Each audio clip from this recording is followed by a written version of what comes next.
दोस्तों बहुत बड़ी यहाँ पे अपॉर्चुनिटी सामने आ रही है आईटीआई कैंडिडेट के लिए। एक और बहुत बेहतरीन मौका अंतरिक्ष विभाग से जुड़ने का। अगर आपने इसरो के फॉर्म को अप्लाई करते रहते हैं, फिलहाल आपका सिलेक्शन नहीं हो पाता, तो एक और अपॉर्चुनिटी आपके लिए सामने आई है। ये भी अंतरिक्ष विभाग से ही है। अगर आप चाहते हैं अंतरिक्ष विभाग में जाना तो ये आपके लिए एक सुनहरा मौका है। भारत सरकार अंतरिक्ष विभाग की एक यूनिट है। इसका लोकेशन आप देख सकते हैं, नवरंगपुरा अहमदाबाद में। तो ये इसकी डेट आप देख सकते हैं 4 अक्टूबर 2025, यानी कि आज की डेट में ये रिक्रूटमेंट आया हुआ है। Recruitment for technical assistant and technicians भी काफ़ी अच्छा मौका है। तो चलिए मैं बता देता हूँ कि आपका कौन कौन सी पोस्ट के लिए वैकेंसी निकली हुई है। आपका टाइम हमारे लिए बहुत महत्वपूर्ण है, इसलिए हम कम टाइम में आपको ज़्यादा से ज़्यादा जानकारी देना है, हमारा इस चैनल का उद्देश्य है। तो सबसे पहले हमारा है टेक्नीशियन बी लेवल। सैलरी बहुत अच्छी है, लेवल 3 की सैलरी है 21,700 से 69,100। तो ये इसके बीच में आपको सैलरी मिलने वाली है, जो कि सेंट्रल गवर्नमेंट जॉब है। दोस्तों आज की डेट में गवर्नमेंट जॉब ही बहुत महत्वपूर्ण है, और अगर आपको सेंट्रल गवर्नमेंट जॉब में मौका मिलता है और जॉब यहाँ पे आप करते हैं तो आपकी एक अलग ही रुतबा होता है। यहाँ से आप देख सकते हैं। सबसे पहले मैं बता दूं ट्रेड कौन कौन से इसमें अप्लाई करने वाले हैं। फिटर ट्रेड, यहाँ पे एक सीटों की संख्या एक है। हालांकि सीटों की संख्या बहुत कम है, यहाँ पे केवल एसटी वाले ही आवेदन कर पाएंगे। ये सीट रिजर्व रखी गई है। इसमें क्वालिफिकेशन आप देख सकते हैं। फिटर ट्रेड से आईटीआई मांगा गया है, एसएसएलसी प्लस 10 प्लस आईटीआई, यानी कि 10 प्लस आईटीआई होना चाहिए। जिसमें आपको नैक वाले भी चलेंगे फिटर ट्रेड, लेकिन एनसीवीटी होना चाहिए। एससीवीटी वाले इसमें नहीं अप्लाई कर सकते हैं। अब आपको बता देता हूँ प्रोसीजर क्या रहने वाला है। सबसे पहले आपका एक रिटन टेस्ट होने वाला है, उसके बाद आपका स्किल टेस्ट होगा। ये trade wise skill test, practical test जिसे बोलते हैं, वो होगा। अब नेक्स्ट पोस्ट है हमारी टर्नर की, जिसमें 2 सीटों की संख्या है, एक यूआर एक ओबीसी की। यहाँ पे क्वालिफिकेशन की बात कर लें तो आपको 10th स्टैंडर्ड पास होना चाहिए, प्लस आईटीआई एनटीसी नैक या टर्नर ट्रेड से आपके पास एनसीवीटी का सर्टिफिकेट होना चाहिए आईटीआई का। नेक्स्ट ट्रेड है मशीनिस्ट की। यहाँ पे टोटल सीटों की संख्या एक है, जो कि एक सीट रिजर्व है एसटी वाले भाइयों के लिए। यहाँ पे आप देख सकते हैं, यहाँ पे मशीनिस्ट ट्रेड से आईटीआई होना चाहिए, प्लस 10th प्लस आईटीआई होना चाहिए। मशीनिस्ट ट्रेड से एनसीवीटी वाले ही इसमें आप अप्लाई कर सकते हैं। नेक्स्ट ट्रेड है इलेक्ट्रॉनिक मैकेनिक। टोटल सीटों की संख्या 2 है, एक यूआर की सीट है, एक ओबीसी की सीट है। यहाँ पे क्वालिफिकेशन की बात कर लें तो आपको 10th पास होना चाहिए, प्लस आईटीआई होनी चाहिए इलेक्ट्रॉनिक मैकेनिक से। ये आईटीआई एनटीसी नैक एनसीवीटी से ही वाले ही आवेदन कर सकते हैं इन सारी पोस्टों पे। नेक्स्ट डेट हमारी हो जाती है, ये पोस्ट है इलेक्ट्रीशियन। टोटल सीटों की संख्या 2 है, यूआर में एक सीट है, ईडब्ल्यूएस में एक सीट है। यहाँ पे 10th प्लस आईटीआई, आईटीआई आपका इलेक्ट्रीशियन डेट से होना चाहिए। नेक्स्ट डेट है प्लम्बर, जिसमें सीटों की संख्या एक है। ये सीट हमारी अनरिजर्व के लिए है। यहाँ पे आपका क्वालिफिकेशन हम बता दें तो क्वालिफिकेशन आपका 10th plus ITI plumber trade से रहने वाला है, एनसीबीटी ट्रेड से। नेक्स्ट पोस्ट है हमारी रेफ्रिजरेशन एयर कंडीशन। सीटों की संख्या एक है, ये एससी के लिए सीट रिजर्व है। यहाँ पे रेफ्रिजरेशन एंड एयर कंडीशनिंग से आईटीआई प्लस 10th आपके पास होना चाहिए। तो ये है सीटें हैं आपकी आईटीआई कैंडिडेट के लिए। बाकी हम आयु सीमा पे नज़र डाल लेते हैं कि एज कितनी मांगी गई है। तो एज में काफ़ी छूट दी गई है। यहाँ 31/10/2025 से आपकी एज होनी चाहिए 18 से 35 साल। तो एज में काफ़ी ज़्यादा रिलैक्सेशन मिला है यहाँ पे छात्रों को, जनरल कैंडिडेट के लिए। बाकी यहाँ पे मैक्सिमम 40 साल SC ST वाले भर सकते हैं, और कैंडिडेट 38 साल ओबीसी वाले यहाँ पे अप्लाई कर सकते हैं। PWBD को एक्स्ट्रा 10 साल की छूट दी जाती है। अब आ जाते हैं नेक्स्ट पोस्ट पे। सॉरी दोस्तों, अब आ जाते हैं नेक्स्ट। मैं आपको बता दूं, आपको सैलरी जैसा कि मैंने आपको ऊपर बता दिया था। यहाँ पे लेवल 3 की पोस्ट है। यहाँ पे 21,700 से 70,000 के लगभग आपको सैलरी मिलने वाली है। आपका बेसिक 21,700 रुपये रहने वाला है।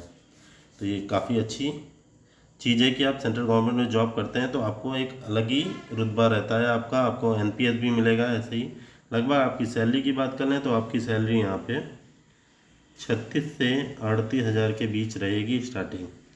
अब आ जाते हैं बाकी, ये आपका पे रिवीजन के बाद बहुत ज़्यादा सैलरी यहाँ पे बढ़ेगी आपको।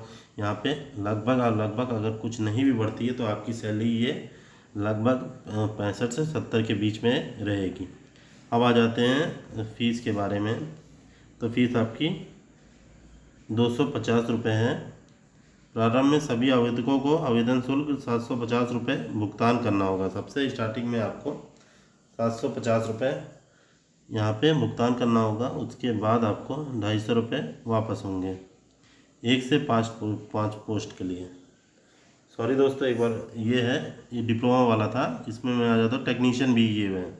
यहाँ पे इन्होंने 6 से 12 पोस्ट के लिए बताया हुआ है। 100 रुपये आपको गैर वापसी, यानी कि ये वापस नहीं होंगे। आपको 500 रुपये जमा करने होंगे। उसके बाद आपके जब आप एग्ज़ाम देते हो तो आपको 400 रुपये वापस किए जाएंगे। जो छात्र एग्ज़ाम में नहीं पहुँचेंगे, उनके एग्ज़ाम नहीं देंगे, तो उनको ये 400 रुपये वापस नहीं आएंगे। ये केवल जो एग्ज़ाम देगा उसी को वापस आएंगे, ये चीज़ याद रखिएगा। बाकी ये इंटरनेट से आपको फॉर्म को आपको एप्लीकेशन फ़ीस ऑनलाइन जमा करनी होगी। ये यूपीआई के थ्रू भी आप जमा कर सकते हैं। ज़्यादातर आप फ़िलहाल तो आप यूपीआई से ही करिए, जिससे आपको बैंक ना जाना पड़े। 31/10/2025 तक आपको ये पेमेंट कर देनी है। बाकी आवेदन कैसे करना है तो यहाँ पे मैं आपको साइट बता दे रहा हूँ। www.prl.rec.in पे OPR पे जाके आप फॉर्म को फिल कर सकते हैं। बाकी कोई भी डाउट है आप कमेंट करके पूछ सकते हैं। बाकी मेरा टेलीग्राम चैनल है, वहाँ पे आप सारे छात्र वहाँ पे डाउट को डिस्कस करते हैं, तो आप भी वहाँ ज्वाइन होके आपका भी डाउट वहाँ पे क्लियर हो जाएगा। बाकी ये 4/10/2025 से 31/10/2025 आपकी डेट रहने वाली है। टेक्नीशियन बी का आपको सिलेबस मैं बता देता हूँ, जिससे आपको एग्ज़ाम में आसानी होगी और वो चीज़ें आपको क्लियर कर देता हूँ। तो ये सबसे पहले आपको मैं बता देता हूँ इसका सिलेबस क्या रहने वाला है। तो इसका जो सिलेबस है टेक्नीशियन बी का, वो पहले रिटन टेस्ट होने वाला है। तो रिटन टेस्ट में आपके 1.5 घंटे का आपको 80 MCQ क्वेश्चन दिए जाएंगे, जिसमें 0.33 आपकी नेगेटिव मार्किंग होगी। टोटल क्वेश्चन की संख्या 80 है। टाइम मिलेगा आपको 1.5 घंटा। इसमें हर एक क्वेश्चन, सही क्वेश्चन पे 1 नंबर दिया जाएगा। हर एक नेगेटिव क्वेश्चन पे 1/3 नंबर आपके माइनस कर दिए जाएंगे। यहाँ पे आपको स्किल टेस्ट आपके टोटल 100 नंबर का होने वाला है। स्किल टेस्ट में आपको 100 नंबर मार्क्स में से नंबर दिए जाएंगे। यहाँ पे पास होना आपको ज़रूरी है। नेक्स्ट है हमारा ये अनरिजर्व जो कैंडिडेट है 80 में से 32 नंबर लाना उनके लिए अनिवार्य है। बाकी स्किल टेस्ट में उसको 50 नंबर लाने पड़ेंगे, यानी कि 50% मार्क्स होने चाहिए स्किल टेस्ट में, और 32 नंबर होने चाहिए 80 में से, तब जाके आपको रिटन टेस्ट में पास माना जाएगा। पास माना जाएगा इसका मतलब ये नहीं है कि आपकी जॉब हो जाएगी। आपकी जॉब तभी होगी जब आपके अच्छे नंबर होंगे।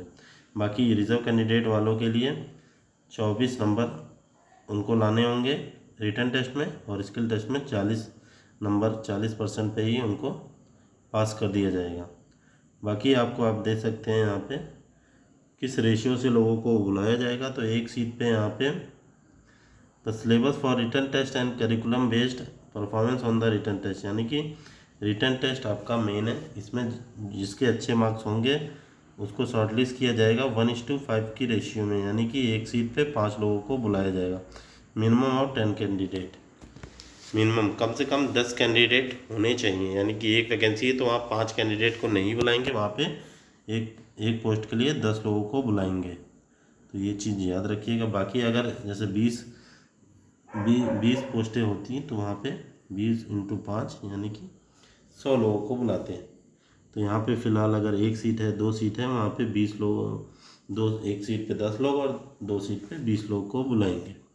बाकी in case of tie in written test score the academic score notified, यानी कि जब रिटन टेस्ट में आपके सामान्य नंबर होंगे तो आपको एकेडमिक्स यानी कि जो ITI में नंबर हैं आपके, उसको देखा जाएगा।